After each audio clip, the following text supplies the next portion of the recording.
एक समय की बात है, बड़ी ही सुंदर एक जादुई जलपरी महासागर में रहती थी। उसकी आंखों की रोशनी, उसके चेहरे की मुस्कान और उसकी गाने की मधुरता से समुद्र के सभी जीवों को अपनी ओर मोहित कर लिया करती थी। वह एक आदर्श जीवन जीने के लिए प्रेरणा स्रोत बन चुकी थी। एक दिन एक युवक वरुण समुद्र किनारे जा रहा था। उसकी आंखों में जादुई जलपरी की खोज थी। वरुण एक सुंदर गीत गाने लगा, जिसको सुनने के बाद जादुई जलपरी वरुण के पास आई। तुम्हारा गीत बहुत ही सुंदर है, उसने कहा। मैं तुमसे बहुत प्रसन्न हूँ।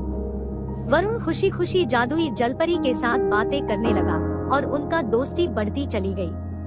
वे समय गुजारने लगे और एक दूसरे के साथ अपने सपनों और इच्छाओं के बारे में बातें करते थे। एक दिन जब वरुण और जादुई जलपरी समुद्र के किनारे पर बैठे थे, वरुण ने एक खास इच्छा बताई।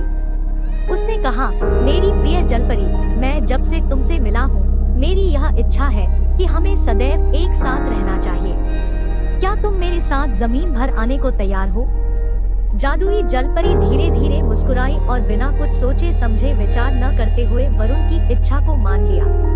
वे दोनों साथ ही जमीन पर आए और अपने नए जीवन की शुरुआत की। यह समय बिताने में वरुण और जादुई जलपरी को बहुत अच्छा लगा, लेकिन जादुई जलपरी की जद्दोजहद से जमीन पर रहने की समस्याएं थी। वे पानी के बिना नहीं रह सकती थी और कठिनाई आ गई। जब वरुण और जादुई जलपरी इस समस्या का समाधान नहीं पा रहे थे, तो जादुई जलपरी ने एक प्राचीन पर्वत के दरवाजे के पास एक चमकता हुआ घर दिखाया। वरुण और जादुई जलपरी ने उस दरवाजे को खोला और अंदर चले गए।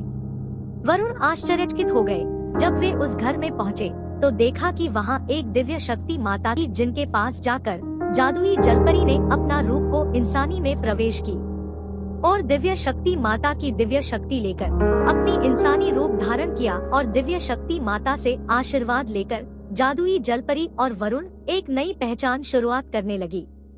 क्या जादुई जलपरी और वरुण का संतान सुख प्राप्त होगा? भाग 2 देखने के लिए इस वीडियो को लाइक करें और सब्सक्राइब